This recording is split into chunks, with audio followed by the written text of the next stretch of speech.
We are here for the November 5th, 2025, Continuing by School District Special Board of Education Meeting Workshop. The meeting is now called to order.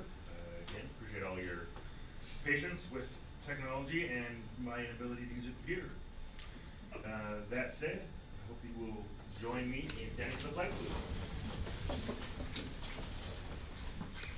Salute, pledge. I pledge allegiance to the flag of the United States of America and to the republic for which it stands, one nation, under God, indivisible, with liberty and justice for all. Thank you. All right. First item of business is the consent calendar. Does anybody have an item they wish to pull? No. We over here? Okay. Any public comment regarding the consent calendar? Our normal public is not here. We know what we're gonna do. Okay, seeing We none. miss you. Mhm. Is there a motion regarding the consent calendar? I move approval. I second that. Approval by Member Robinson, second by Member Hayes. Any further debate on the consent calendar? Seeing none, is our first vote of the night. We're gonna start on my right this time, with a roll call vote. Robinson, aye. Pace, aye. Lando, aye? And I. Wilson, aye. It is unanimous, thank you. All right, item 2.1, we're on item 3, sorry, that's consent calendar. All right, item 3.1 is our workshop topic of the evening regarding safety and school resource officers. Take it away, please. All right, well, on behalf of Mike, my fellow co-coordinator of the district incident response team, we appreciate the opportunity to share with the board and also with our public kind of a global conversation about school safety, and we'll also be having a mention in our slideshow about our school resource officer, basically an update on where we are and where we've been and where we are with it right now. I just want to emphasize that we are really focusing on not just, we see things in the news, we see things in newspapers and online, and oftentimes when people think of school safety, all they think of are these emergent incidents. And Mike and I really wanted to focus on school safety holistically, not just what happens when something happens, but more what happens before things happen. How do we keep students and staff safe? And we're going to really focus on both students and staff when we work our way through this presentation. So I'm going to turn things over to Mike, and he'll handle the first part, proactive safety. Then we'll jump into active safety, and as I mentioned earlier, we'll wrap it up with an update related to our school resource officers. That's kind of the framework for this evening. All right, so we broke prevention down into 3 parts. Behavior, environmental, and then lastly, like training and partnerships. And this is all on the prevention side. So when we talk about behavior, we're talking about how do we deal with threats when they come in? How do we deal with that so that they don't become an actual incident? Environmental, we talk about like the physical setup of the schools and what has changed over the years. Schools don't look like what they used to anymore. They're quite different. And then lastly, we'll talk about the training and how what we do to train in our partnerships and what we do. All right, so we'll start off with behavioral, and that's basically any threat that comes into Chico Unified, a site. How do we deal with them? And so, if the site receives a threat, that could be a student saying something, that could be a staff member's concern, or that could be even like a spouse of someone or a community, somebody off the street. How do we deal with the threats? And what we have is we have a threat assessment protocol that we use. So a threat comes in, and we determine if the sites determine if the threat is a major threat, minor threat, is it credible, not credible. And really the protocol is pretty scripted, and so they go down, and there is just a protocol in which they go down step by step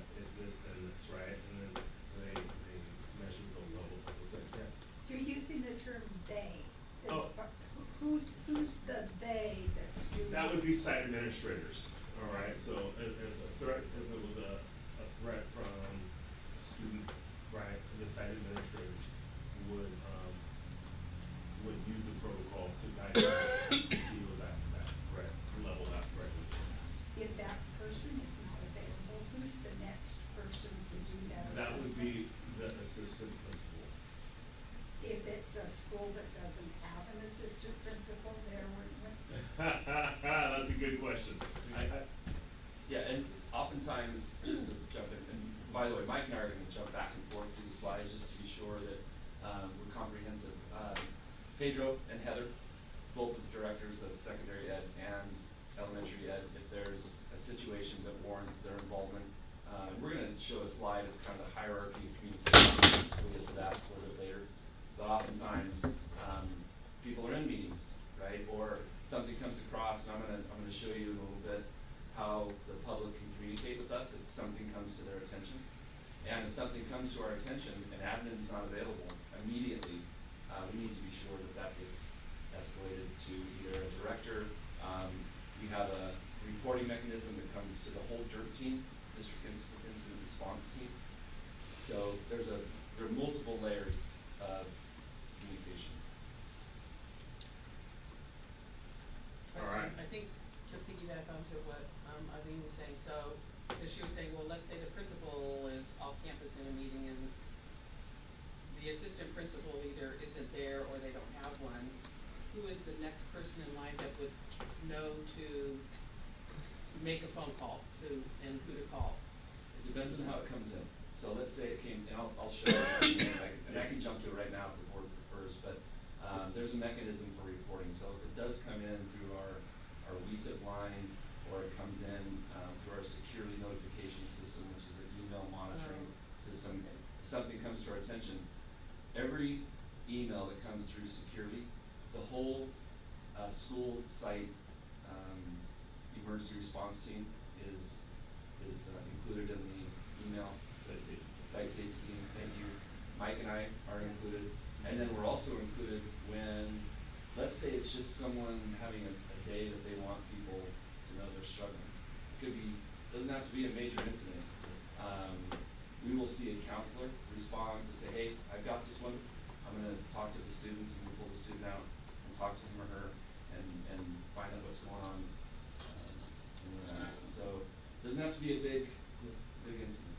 No, I understand, but if it's, I think we're thinking different scenarios, I'm thinking like there's an angry parent, or there's, an angry community member, or someone that's clearly frustrated, and there's no admin at that site, who at that site would make a call? So there's always a teacher in charge. Yeah, There's okay, always teacher in charge. a teacher in Okay. charge. So And they that's what I was gonna- they know all the safety, they do. the protocol. They do. Yeah, so Okay. for example, something happens at, I'm just gonna use Marsh, for example, and the assistant principal, is at a expulsion hearing, and the principal is down here at a Pedro meeting. Yeah. There's a teacher in charge Yeah. who's responsible for managing, Yeah. the system. Thank Yeah, you. and the office managers are also a resource in that, and they can always call down to the district office. Okay, thank you. as I was preparing for this workshop, several things that I watched were an FBI video, a Homeland Security video on school shootings. And the first thing that we watched, or I watched, was a staff member or students hearing what they think is gunfire and what to do then. What's our response if someone, staff member, student, librarian thinks, oh my God, is that gunfire? What's our response? Can I'm just gonna, let's, if you don't mind, we're gonna just pause on that question just for a minute. Let's let them get into this presentation a little bit, and we're gonna get to, I think, maybe be able to answer some of these questions as we're going along. Well, I'm not gonna forget the questions. No, I'm not asking you. I mean, let's move along a I little bit appreciate here. the question. Yeah. If I were a parent watching this, I would wanna know if my student heard gunfire, Yeah. what do they do? What do they do? Right. It's a real question, right? And what do they not do? It's not just what do they do, it's a valid question. I'm not just not just Right. pandering, it's a really good question. What we wanted to do was start with kind of the big prevention, and then start talking through communication, and then we get to active incidents. Who reports, how do you report, who's responsible for, yeah, I all that. won't forget, I'll be sitting right here. Okay. That's fine. Oh, good. Oh, where was I? Okay, Short. yeah, I was gonna say, in short, threats come in, we have a protocol to evaluate the threat, and then, move on that threat immediately. And so, it could run the gamut from the police intervention to, I mean, the district can actually file restraining orders on folks to scare the people. So, that's all part of that threat assessment protocol that we have. Restorative, and so, kind of go into our training, and we've started what we call de-escalation training, identifying people who may be on the verge of escalating, identifying what the signs and symptoms of people who escalate, and then, how can we defuse that situation before it becomes a major situation.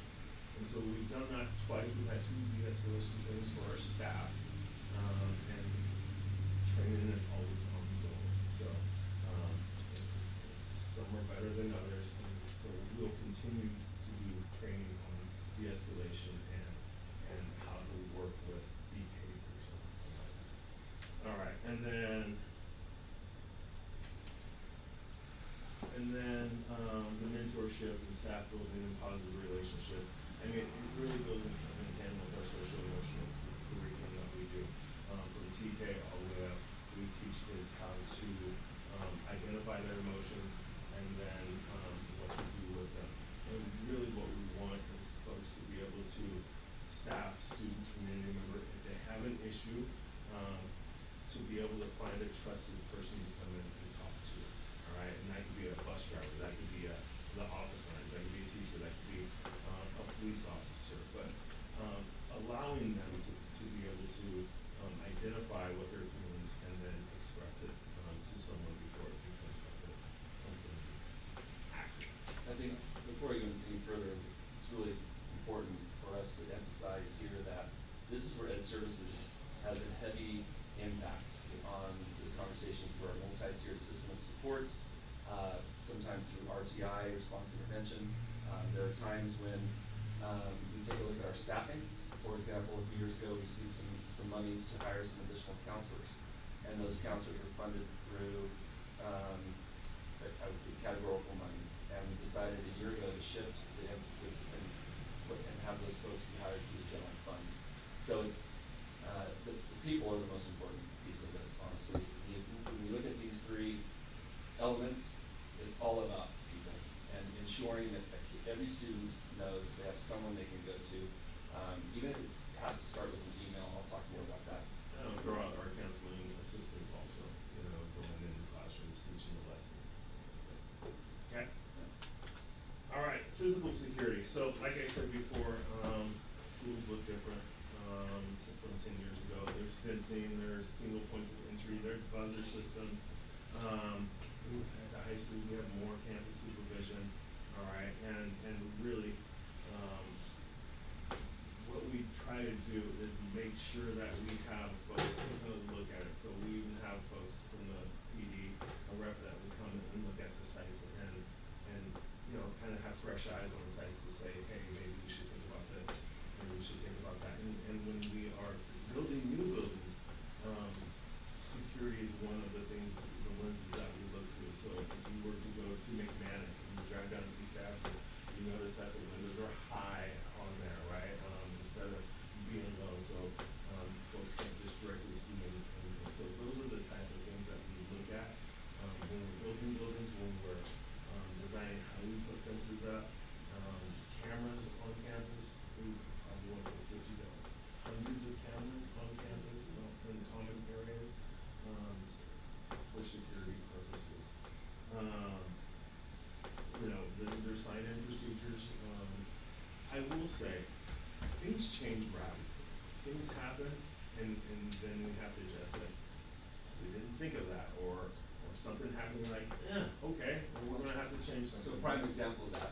the Yale building at PD, right? Walls of glass windows. When that building was designed 2 decades ago, no one even thought of this conversation, right? And so we've had to take some measures to be sure that people in that building we have bookshelves inside the classrooms where those windows are, because before, those windows, walls of glass. Now you look at McManus and it's walls of steel with some windows at the top. And that's just a great example of even the architecture has had to adapt to this, unfortunately, this conversation. And in my tour with Julie, windows that are there, that were pre-existing, like have film on them, certain, safety films and things that, when that building was constructed, there was no thought of that, but, we're definitely adjusting to the times.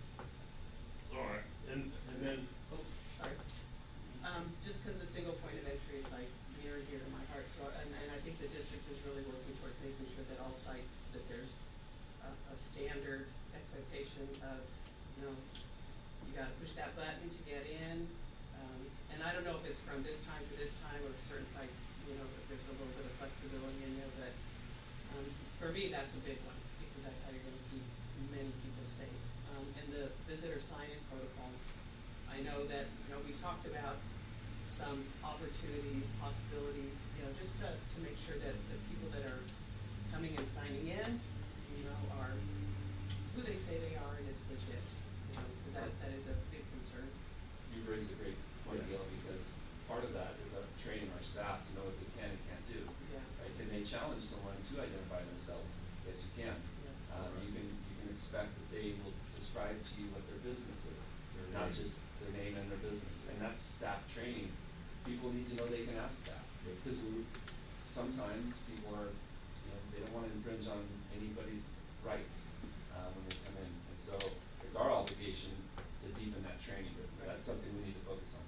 And I know that's real, yes, the training definitely needs to be deepened, and I applaud you, since you've come in, you've really been working hard on that piece of it, which is no easy task whatsoever, so I know it's a process, so you're absolutely right. The more training we can give, so that everybody's on the same page, yeah. the safer we're gonna all be. I noticed that, schools are always these welcoming places, Yeah. right? We Right. love having visitors, we love, and we're kind of cutting down on that. And we don't want to sound rude, but we need to know the business Yeah. and Yeah. people really appreciate that. It's a shame. Yeah, I know it's a shame. Alright, and then on the other hand, Yes. how do we identify needs, right? So we do have our safety plans that come out every year, for every site. We have little walkthroughs from a rep from the Chico PD. And then, we also look at our surveys, the surveys that get sent out. If there are themes that are being hit, then we will look at those surveys and then we'll take a look at it, pass it in the.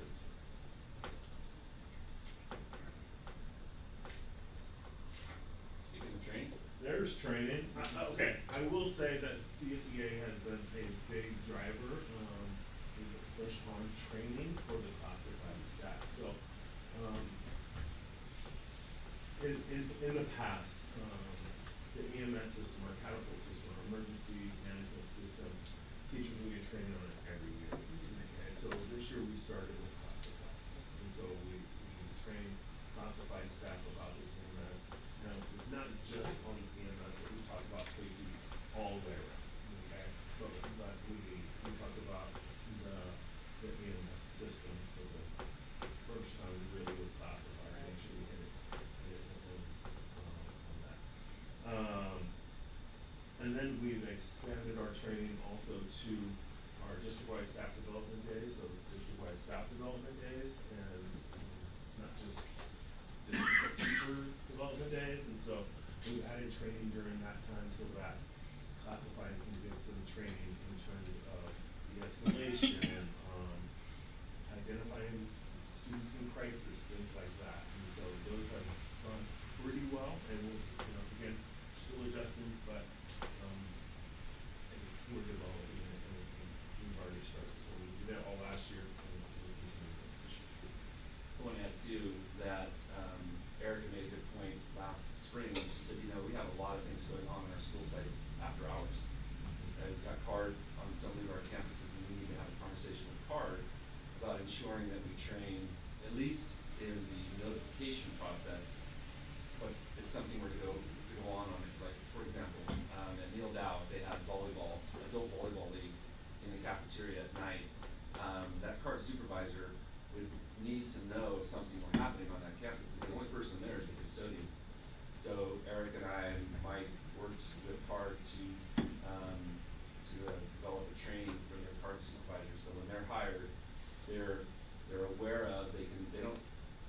manage our system, but they're a part of our system.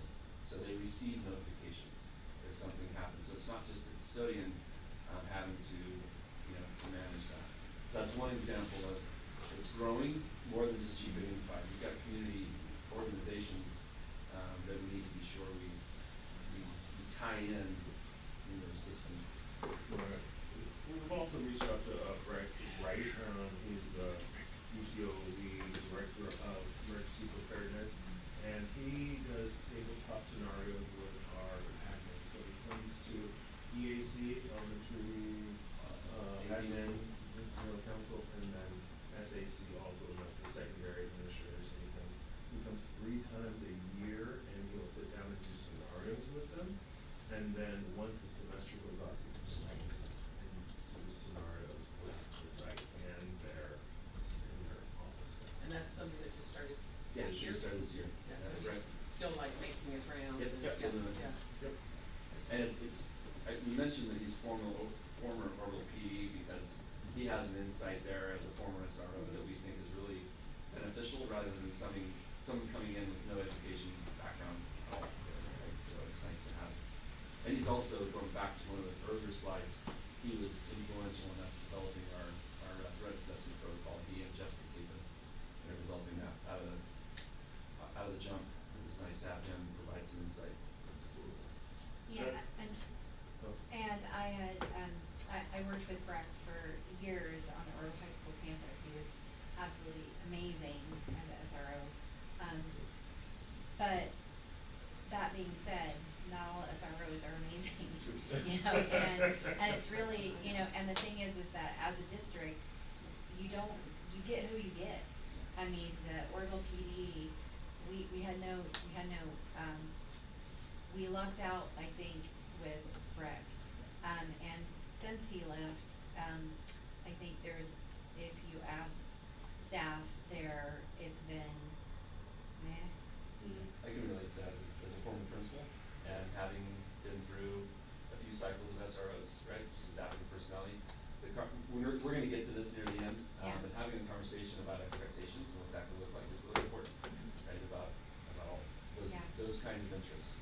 Yeah. And making sure that everybody has relatively similar interests. I can't say they're all going to be the same, right? But similar.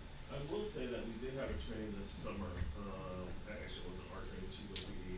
He's one of our school sites, and did a really in-depth training there. And we, as administrators, have to go and see what they do. And so we took away a lot from that. I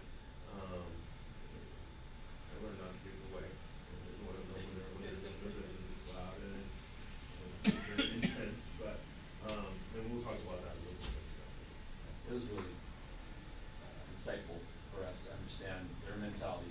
We'll talk more about it. Yeah, we'll get So I'm going to take over part 2, and this is more of kind of getting into, okay, we've tried everything we can do to prevent things, but we have humans in the building, right? We have humans in town, and things are going to happen. And so we're going to walk through our immediate response, a little bit of EMS coordination, our communication, and how we be sure to do our best to communicate both in and out, right? Receiving information and also ensuring that people are aware, because if they aren't aware, they're going to fill the hole with their own information, and sometimes that can be a disadvantage.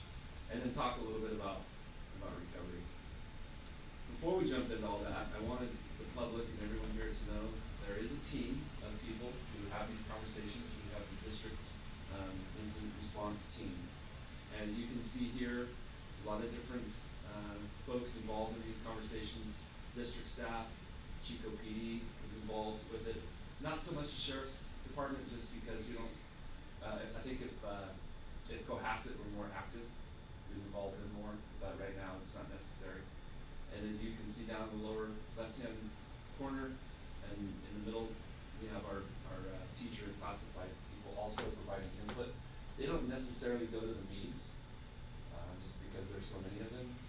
However, they do provide input in, let's say, we meet every Monday with Charlie Snyder.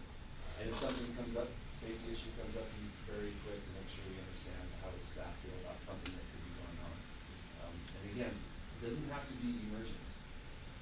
It doesn't have to be emergent. It could be people feeling frustrated at suspension rates or the lack thereof.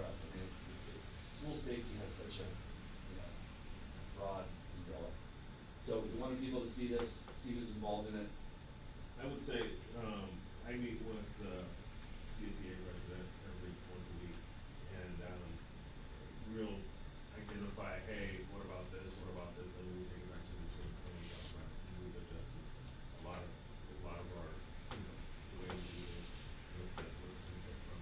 Well, a good example, I think, is this summer, or at the beginning of the school year, the roofing incident. I mean, I think that was an environmental safety issue, and there was a response by the district, I think, very quickly, and was taken very seriously, and so, and I know there was coordination with Kelly, and I know there was coordination with Charlie, and so.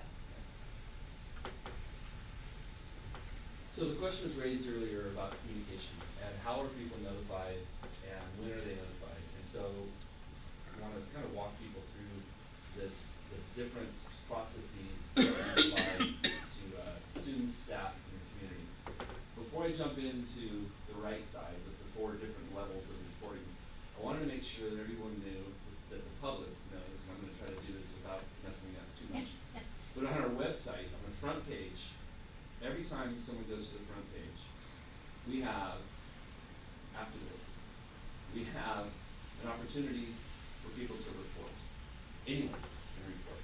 So they click on this, and it takes them to a notification page. So in 2 clicks, they can report.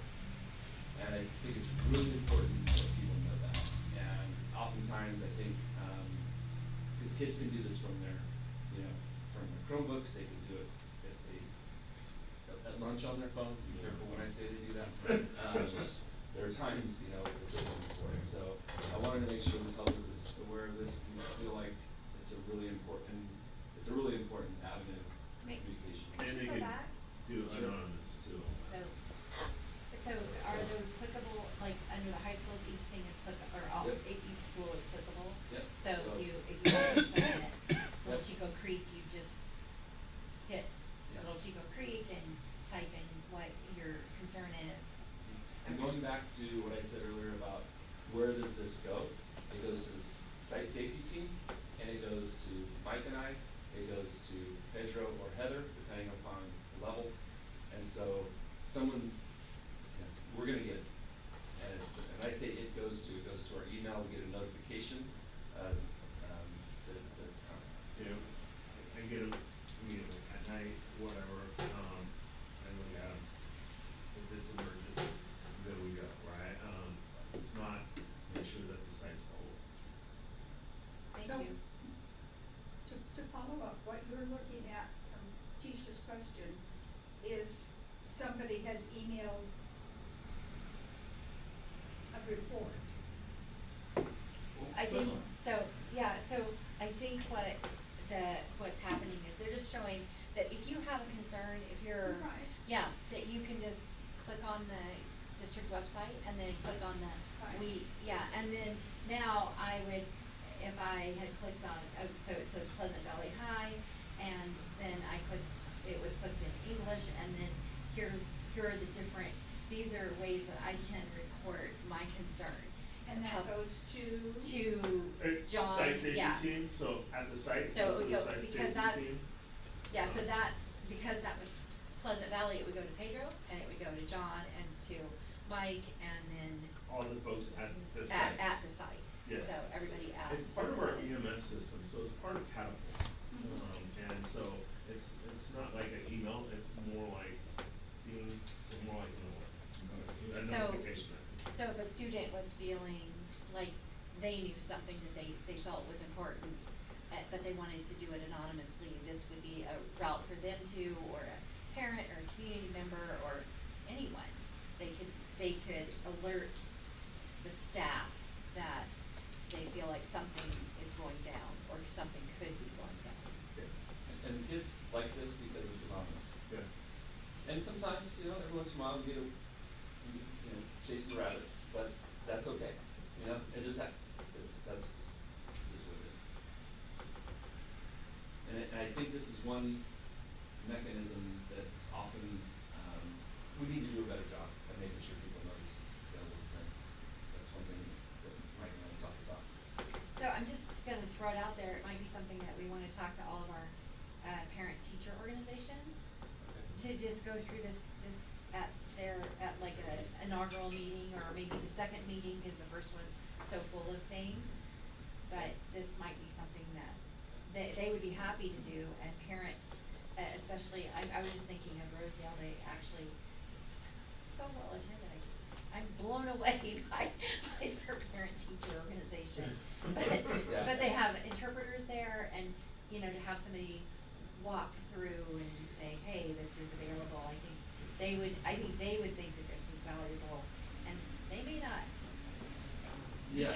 Because we train our staff, doesn't necessarily mean that parents are trained. So. I know that Erica too, sends out a trifold that has, you know, the kind of information, but, you know, it requires them to read it. It requires them, when they get that packet of information, that's why this is on the landing page. It's front and center on the landing page in the website. It's been there all along, and I honestly did not, it didn't ping me, I didn't see it necessarily, so. Yeah. Good. And I That's like good. the idea of the PTAs and school site councils and. Alright, so shifting gears a little bit, again though, talking about communication. So there are basically 4 different levels of communication. A direct message can be as simple, and again, using Catapult, using WeTip, be a one-way email to somebody saying, hey, I heard over the weekend, someone said this, and that, and it comes to us, it's a one-way communication, and we can follow up. It's like the lowest level of urgency. An incident report is exactly what you just saw. It was when someone may have been reporting bullying or some type of, they felt harassment, would be an incident report. Those go to the site safety team. They also go to some district office staff, directors, Mike and me. So those are the 2 kind of, I don't wanna be, they're lower level situations. Now, I know some of you remember when we used to have code yellow and code red, right? That language is non-existent anymore. We're doing everything we can to get it out of our brains. We use the I Love You Guys Foundation Standard Response Protocol. I know that's a weird foundation name that they named themselves. I didn't, but it's a nationwide standard response protocol. It's the language that we use, right? And in that language are 2 designations, a caution alert and an action alert. So for us, in Chico Unified, a caution alert is basically, hey, there's something going on campus, and we need you just to avoid the area. For example, we have a hornet's nest that's over in the corner and you got hit with a softball, right? Stay away from that area.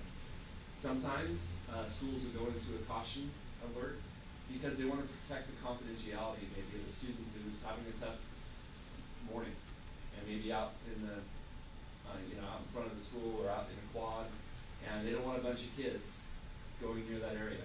So we'll go into a caution alert. Teaching continues, whatever's going on in the buildings continues, but it's, hey, stay away from this area. At any time, staff can they can escalate from a caution to an action. So let's say that student in that situation is struggling and starts throwing rocks. They can go from a caution to an action alert. And in a caution alert, it's pretty much standard operating procedure except stay away from this one area. Because we want to minimize the disruption of school activities. So we found that it's something that's initiated 3-4 times a week. Right? People wanting to be sure that you know what's going on. And then we'll get into action alerts, and this is where it's going to get a little bit more detailed. I'm trying to do my best to not get into the weeds because we can get really weedy with these different designations. But action alerts, again, I Love You Guys Foundation, icons and language. So you see along the bottom, we have a Chico Unified hold, a police initiated secure, lockdown barricade, and then evacuate. So people always ask, what's the difference between a Chico Unified hold and a police initiated secure? First of all, I just want to emphasize that during both a hold and a secure, teaching continues. If a counselor has someone in the counseling office working with the student, that continues. They don't shut that down. In a Chico Unified hold, however, everyone should be inside except for designated staff. So it could be campus supervisors or admin or a TIC, teacher in charge, should be outside trying to manage the situation. They might be walking around checking doors. They might be going into the bathrooms to make sure that kids are safe or into classrooms. Right, so that's a Chico Unified hold. The most difficult shift for us is to be sure people understand the difference between a hold and secure. Going back to Mike's conversation about Hooker Road, that training, watching Chico PD come on that campus and basically take over that facility in a matter of seconds reinforces that when Chico PD calls us and says you need to secure, nobody's outside. Nobody. No admin, no campus supervisor, no one. When they come around the corner, and we saw it at Hooker Road, when they engage in their mind, it's foe. It's not friend or foe, it's foe. So we really emphasize, when Chico P tells us to secure, everybody stays inside. So you don't want them to come around the corner and there's a staff, right? And then moving over to the lockdown barricade, that's something that I think we're all aware. When you lock down a barricade, everything shuts down, lights are off, doors are locked. Fortunately, in 2018, we were provided with some options. Prior to 2018, it was hide or hide. It's really that's all that was covered by our liability insurance. Hide. Now, since 2018, it's run, hide, or fight. Any of those options. It could be all those options. It might be, you hide and then fight. It might be you fight and then run. It might be you hide and then run. Any of those options are now covered by our liability insurance, which is significant legislation in California. Really, it gives our students and our staff some options. So when we go into a lockdown, we make sure people, and again, this is all part of our training. They watch videos, they're pretty simple videos, but they have the options to run, hide, and fight. Here I am, back again.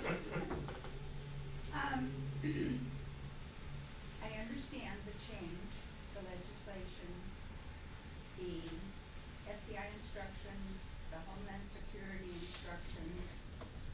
Now, who in Chico Unified is helping to instruct our people and our students on what those things mean? Because that was the part that struck me when we were looking at things like what happened at Parkland, for example. 17 students dead. Some ran, some, there was no particular designated response. If our response now is what you just said, who's going to train our people in this switch? They've been trained. It's part of our training. We run, hide, fight. We do it every year. At the beginning of the year, we go over this and we talk about the run, hide, fight, and we talk about the different designations. And actually, if they have questions, they can ask questions there at the training, and we do it. I think it's 2 days before school starts every year. And also in every room, there's a quick action guide that has, not that someone's gonna hear lockdown and go full, we're all human, right? But it is there, they do review it. So in every single room in Chico Unified, Right. No, I can't say they're all there because I haven't been in every single room, but they're supposed to be an action guide in every room. How do our kids know? They practice. So it's like a old fire drill. Yeah, they're required. I have a schedule that I send out in the late spring, and all the schools fill out the schedule, and they have all the different types of drills that they're responsible for performing. And it's, sometimes it's a challenge because, for example, we may have a situation where Chico High does a drill, and, Inspire's administrator was off campus that day and they didn't know it was gonna happen, but it's, so there's some communication we're still working on, but the drills are in place. They're not just fire drills, we require them. Would now be the time to answer the question that she asked earlier about if you hear something that sounds like gunshots, what do you do? Is If that you part hear of the something, training? let's go back to the question First about. question that you asked about the gunshots, if you think Right. you hear gunshots, that was your question way long ago, Well, and I think now might be a. Yeah. Tell somebody, right, tell the Right. teacher, tell the student, if the student has the wherewithal to jump on, they can initiate something, but I'd be hard pressed to believe that they would be able to jump on their phone and fill out the incident report and just, but they can tell teacher can notify administration, they can initiate, administration can initiate one of these levels of alerts, and then it really depends on the context, a PE Right. teacher might decide to run.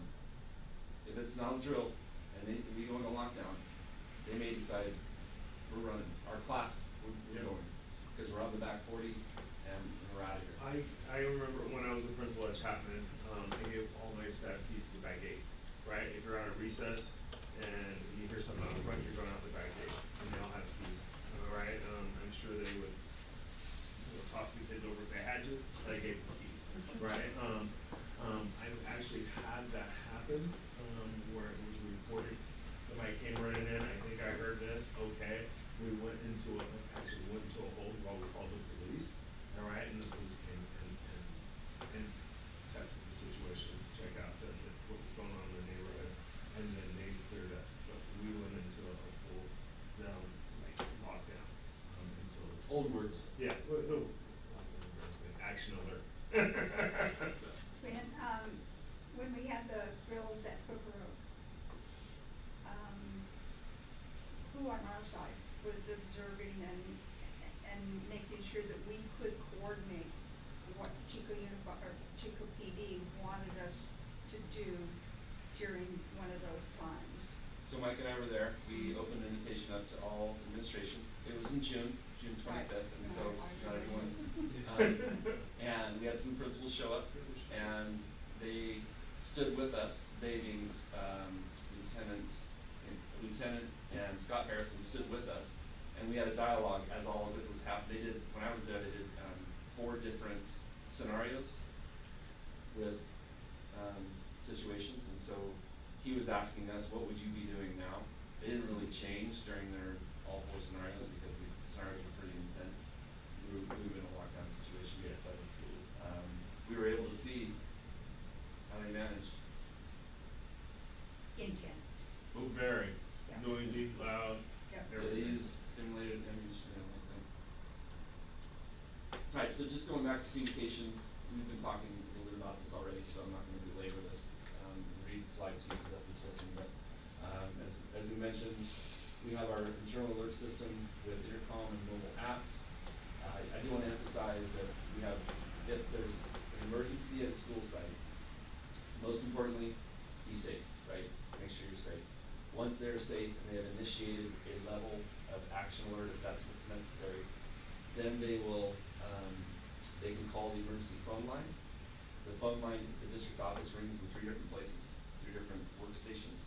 And so if 2 people are not at their workstation, one of them will be. I'm kind of working through this in a kind of a timeline fashion here. Once we are in a position where we're managing a situation, oftentimes we hear from parents, why didn't we know sooner? Well, sometimes we needed to know what we could tell you before we could tell you. And so, Erica has been masterful at organizing our external notification. We'll be in dialogue with the school site. Sometimes the school site would ask us to send something out. Sometimes they prefer to do it themselves. And that could be a text, email, sometimes phone calls. But I want to emphasize that we really want to be sure that we're delivering factual information. Yeah, so people know, it takes a little time. The first thing that we need is safety for the folks that are there, all right? And that takes a little time to make sure everybody's locked down or whatever. And then, here, when it's a big emergency, everything stops here, and all the leaders are in one office, covering and getting all the information.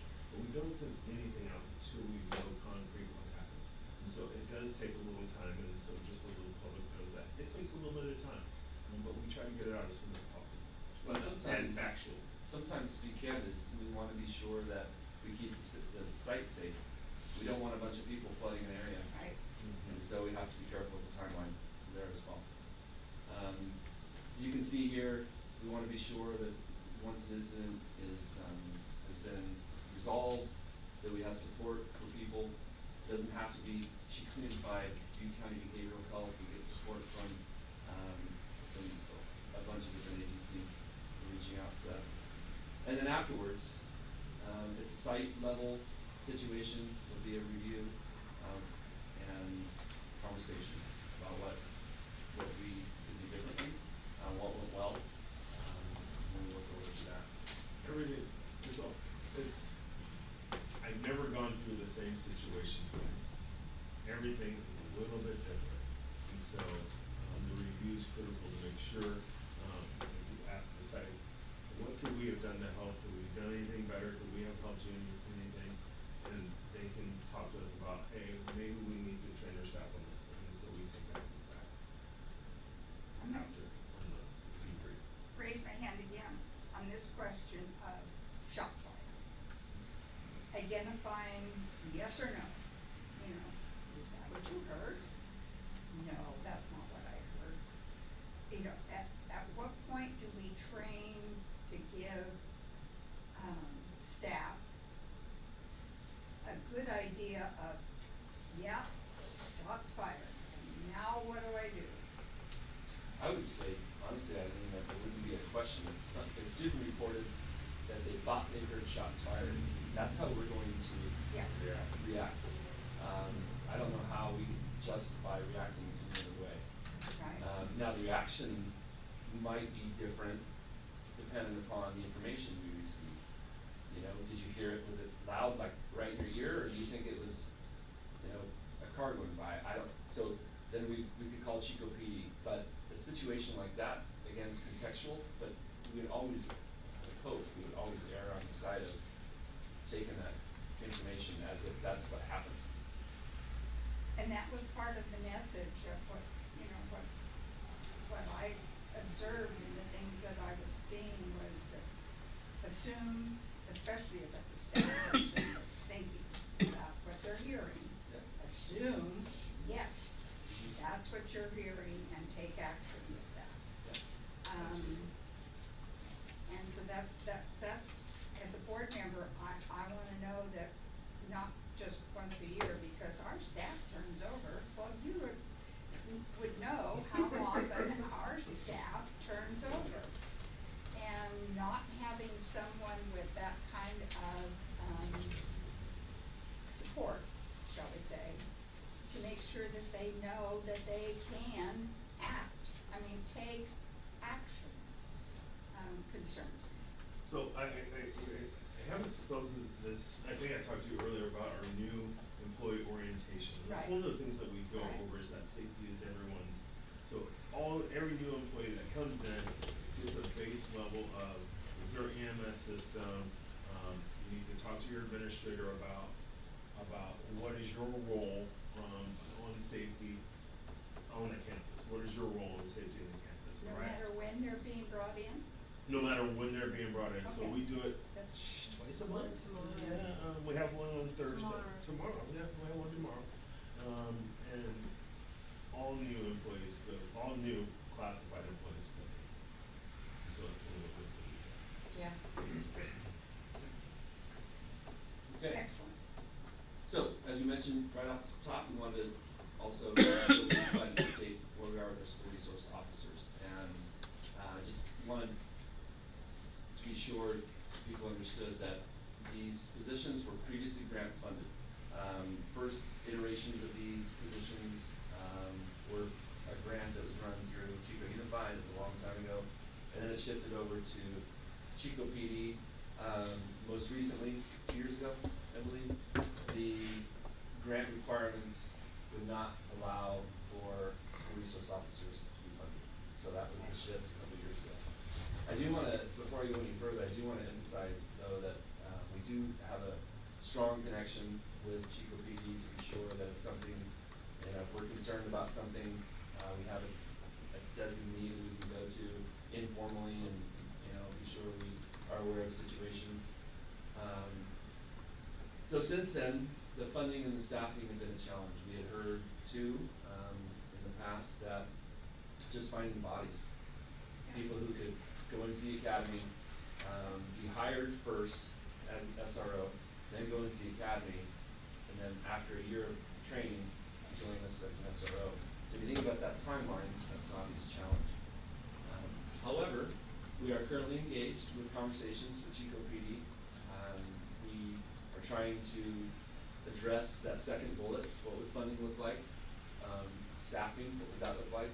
We do know that locally Chico PD has had an upswing in applicants, so that's, you know, but those aren't checks we can write, you know, right now. But just right now, we're just in a position where we're having conversations with Chico PD. We thought it was really important that the public understood that this conversation hasn't died. We are having it. We just don't really know where it's gonna go yet because of bullet number 2, funding and staffing. Do you know if there are, or could be, or will be, or might be any grant opportunities in the future? So Michelle Bunch is working diligently to Yeah. try to identify grants, and she hasn't found anything yet, but it's right at the top of her list. I know she's been working in a lot. Always looking. She's always looking, and she's fantastic. We just haven't been able to. Well, if it's out there, she'll find it. Yeah. That's the way that's the way we look at it. Yeah. And while Michelle is trying to work her magic, and I agree, if it's out there, she'll find it. Are we preparing ourselves if a miracle happens and we get funding and we have, you know, armed police officers available that have been trained, you know, gone through the SRO training and stuff, that we have altered the job descriptions that we used to have for them to what is now more compatible with what our philosophy and needs are. One of the things that, for those of us that sat through the LCAP, student input meetings, the students do know when, in the years that we had SROs on campus. And, you know, the students also appreciate, especially the elementary, the counselors that come into the classrooms and talk about the things that generate the types of, student malfunctions, for lack of a better word, that end up with violent behavior. And so keeping that at the forefront of our minds, we, Chico Unified, has a responsibility to keep those instructions that are going to those classrooms on what to be doing if you're being bullied, how to not and why not to bully your classmates. Because when you look at the things that are listed as to what was going on with somebody who has become a school shooter, they're usually suicidal. They've usually been bullied while they were a student, and they came from a school where they went back and shot people. And so we want to make sure that what we're doing is capturing those students that are struggling at such a level that that's what they end up doing. So on that, I'm just gonna piggyback on that. One of the things that I wanted to let you guys get to a point, but, for de-escalation training, I really hope that the district is reaching out to the National Alliance of Mental Illness and Butte County NAMI. They have a really strong, or at least in the past, they had a strong group in Butte County. And also CIT training, the crisis intervention training, and for de-escalation. It was fascinating to me finding out that, if somebody is having a mental health episode, for example, it used to be that police would tell person, you need to sit down, and part of having a mental health episode, maybe the actual need to move, like, let them pace. You're not hurting anything, let them pace.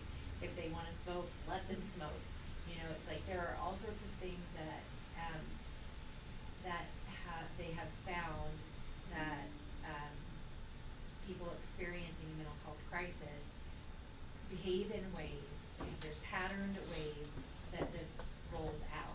And it's really important for staff to understand that this isn't personal, this is like a feature of a mental health episode.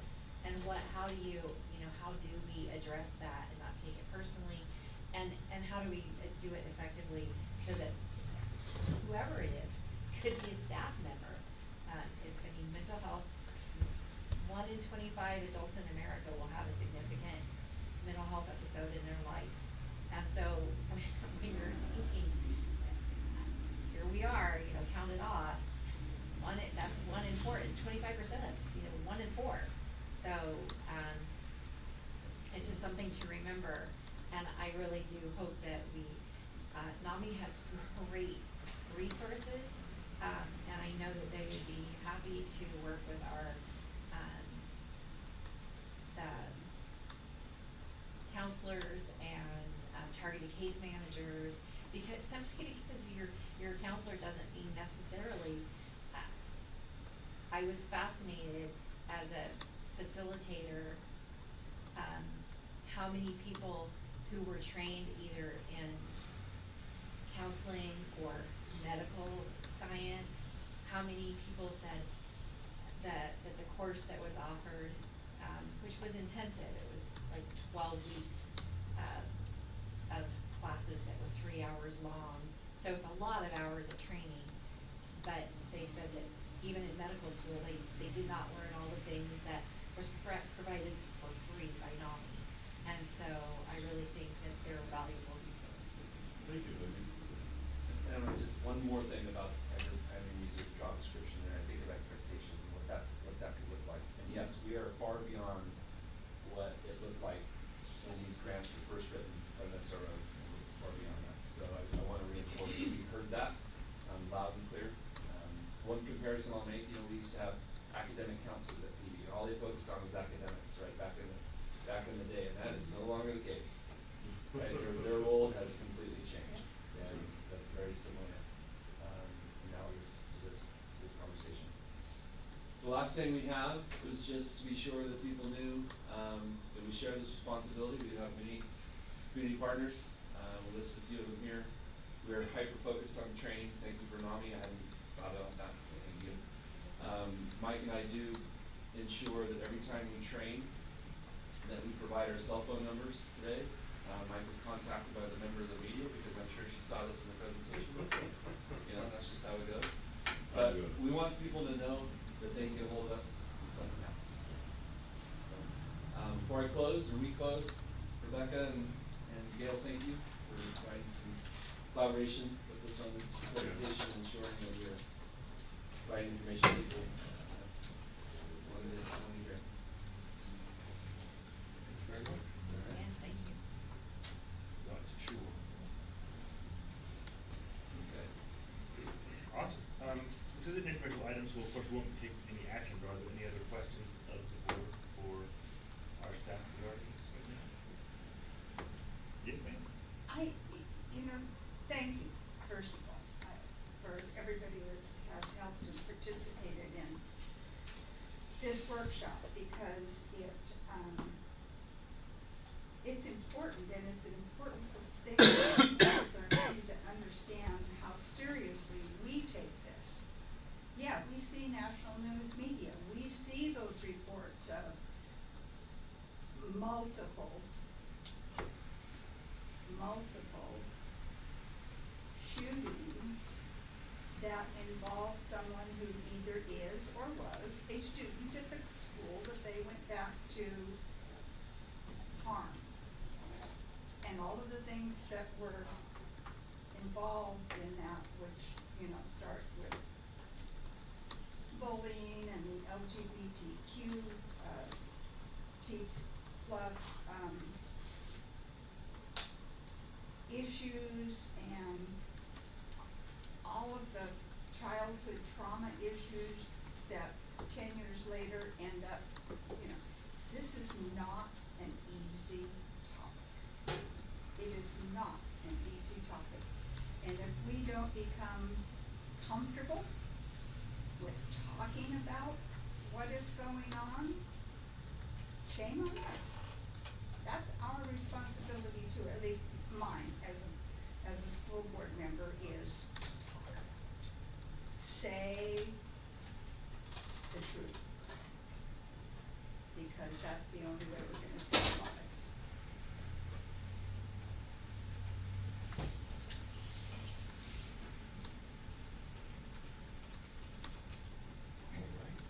I'm done. Not so much a question, more just a comment. I mean, I agree. I mean, I think there's lots of ways to look at all these situations, and I think when it comes to school safety, as far as I'm concerned, like, yes to all of it. Like, I don't see a point where, I think yes to what you say, I think yes to what all of they say, I say yes to SROs.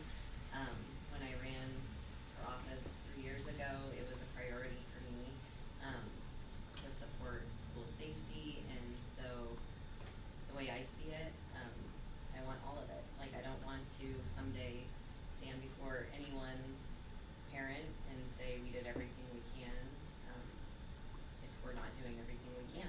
So, I want it all. I want everything. Well, and it goes back to, what I really appreciate is, I do really believe that, it's that ounce of prevention is worth a pound of cure. Yeah. Like, I think building relationships and making sure kids feel connected, Sure. absolutely. Yeah, I mean, Yeah, yes, yes to that, I and- agree. I agree with you. Okay. I think that's, I wanted to thank you guys for coordinating. I think, this was worthwhile, and I'm sure that your input helped create that.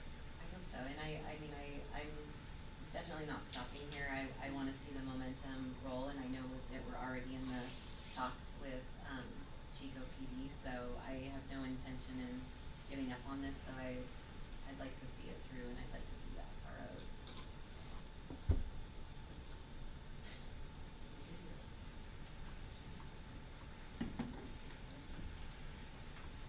Will definitely come back to us in some form in the future. Safety is always a topic that we are working on and interested in, of course.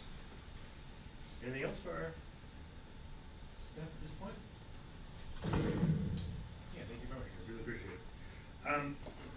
Is there any public comment on this topic? I know we don't have any speaker cards, but we do have the public now. Ah, sorry I dropped my, Yeah, my it's all good. pizza. Can you start all over again? And Tom, we can either have closed session in here and wait for people to go, or we can go into the other room when you're ready. Yeah, all right. So it looks like there's no Did you public have a comment on this topic, comment? is there? No, thank Okay, you. of course, thank you. Then there is no action to take, and we're gonna move on to the next item, which here is, board members' request to agendize items. There are none of Yeah. those on the agenda. You got one? No, I had two. Oh. I sent it in before the Interesting. start of this meeting. Okay, Because last time, Greg said, I sent in a request for agendizing the class schedule, the idea of the consultation. You said, we're not talking about class schedules tonight, but I encourage you to send an agenda item in. And so I did. So I sent it to you and to Greg, before 5 Okay. today. So, and then the other one is I would like to, well, you'll see it there, it's, well, and I don't know how, anyway, you so, can so, see. so here's the issue. I didn't make it onto the agenda, and Okay. I don't know if we have in the policy a set time they need to be on. Most things need to be on, what is it, And that's Friday fine, it can before be the next time. to get on, okay. I thought that when Yeah. I saw them, when I sat down It'll be here, I for thought it was gonna November. be for the, That's fine. the next 2 weeks from now. Yeah, It's not on the that's- agenda, that's so what I people figured. don't have a chance to think about Gotcha. it, but they wanna come support it. Okay, Right. Okay. I wasn't thinking that it had to be, never mind, No, it's okay. it's This is good. good learning tool, so let's use that, and thank you for your patience on this. So, if you have something, let's make sure they get in before the, what is that, the Tuesday before the Friday?